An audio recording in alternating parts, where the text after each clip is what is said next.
जगह पर ले आए हैं जिसका आपको इंतजार था कि मंदिर सामने से कैसा दिखता है। तो ये उस मंदिर का द्वार है और सामने अगर आप देखेंगे आपको दरवाजा जो दिख रहा है उसमें सोने का दरवाजा नजर आ रहा है। जैसे आपने अयोध्या में राम मंदिर में देखा है वैसे ही यहाँ सोने का दरवाजा है और दो मूर्तियां जो हैं वो अभी ढकी हुई दिख रही हैं क्योंकि अभी प्राण प्रतिष्ठा नहीं हुई है जो कि 14 तारीख को होनी है।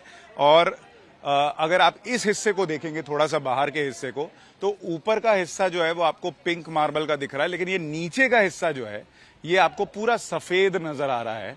बंसल भाई थोड़ा इसका साइंस और इसकी सोच समझाइए कि ये क्या है कि ऊपर पूरा पिंक और नीचे सफेद क्यों है।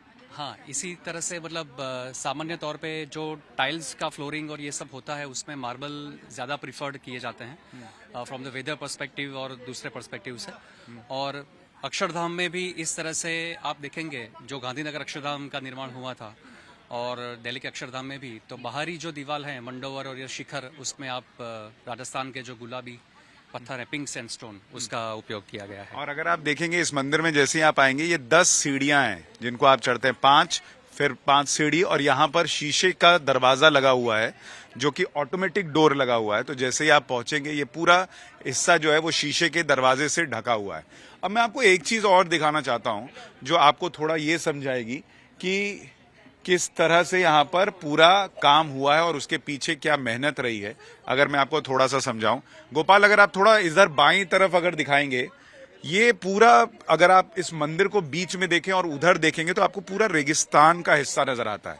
तो जब ये मंदिर बन रहा है तो आपको ये समझना होगा कि 50 डिग्री 55 डिग्री की गर्मी में यहाँ पर मजदूरों ने काम किया। बीएपीएस संस्था से जुड़े हुए जो साधु संत हैं उन्होंने यहाँ पर इस गर्मी में, ये छोटे छोटे टेंट हाउस जैसे बने हुए थे, 50 डिग्री 55 डिग्री की गर्मी में यहाँ पर रहकर 4 साल तक ये जो है ये काम चला है। और इसलिए अगर आप देखेंगे ये नक्काशी देखिए, ये एक एक चीज ये सिर्फ किसी की मेहनत नहीं है, ये किसी की भावना है, किसी की श्रद्धा है कि किस तरह से ये निकल कर आती है। आप जब यहाँ पहुंचते हैं तो आपको लगता है कि एक एक चीज जैसे आपसे बात कर रही है। आपको यहाँ आकर ये मंदिर जो है ना वो सिर्फ मंदिर नजर नहीं आता, आपको लगता है कि जैसे आप अभिभूत हो गए हैं, भाव से भर गए हैं, वो चीज निकलकर सामने नजर आती है। तो ये हम आपको अबू धाबी में जो हिंदू मंदिर बना है उसकी तस्वीर दिखा रहे हैं। और अब मैं आपको अगर दिखाऊं इस तरफ का हिस्सा कि अगर आप यहाँ पर भी मंदिर की परिक्रमा करने जाएं, जैसे गोपाल अगर आप यहाँ पर आकर दिखाएं, जैसे अगर आपको मैंने अयोध्या में जो रिपोर्ट दिखाई थी एक एक चीज की डिटेलिंग देखिए।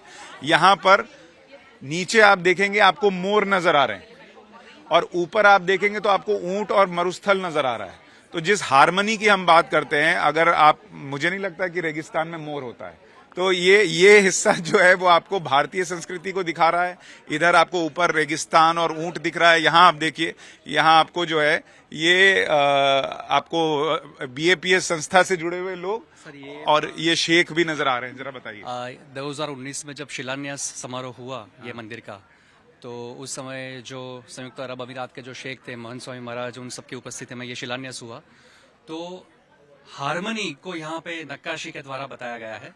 ये पूरा हारमनी का चित्र और ये मंदिर दुबई की स्काईलाइन में कैसे शोभा की अभिवृद्धि कर रहा है वो भी यहाँ पे दिखाया। आप देखोगे तो यहाँ पे आपको मंदिर दिखाई पड़ेगा, वो ग्रैंड मॉस्क है, पीछे ग्रैंड मॉस्क दिख रहा है। तो दुबई की स्काईलाइन दिखाई है पूरी। यहाँ पर शेख दिख रहे हैं और स्वामी जी दिख रहे हैं और पीछे आपको मंदिर और ग्रैंड मॉस्क दिखता है। यहाँ पर आपको जो परंपरा है, जो हमारी संस्कृति है, झूला झूल रहे हैं लोग, गांव का एक चित्रण दिखता है, वो सारी चीजें जो है वो यहाँ पर उकेरी गई हैं। तो एक एक डिटेलिंग अगर आप देखेंगे, यहाँ देखिए कितनी खूबसूरती से इन पक्षियों को दिखाया गया है कि यहाँ पर अगर छोटा पक्षी है तो उसके मुंह में दाना डालती हुई माँ भी दिख रही है, कुछ पक्षी खेल रहे हैं। तो और आपको जानकर आश्चर्य होगा कि ये सारी चीजें जो है ना वो यहाँ बनाई नहीं गई हैं, ये सारी भारत में बनी और फिर यहाँ लाकर इनको एक एक चीज को व्यवस्थित किया गया है। तो ये अपने आप में बहुत ही शानदार दिखता है।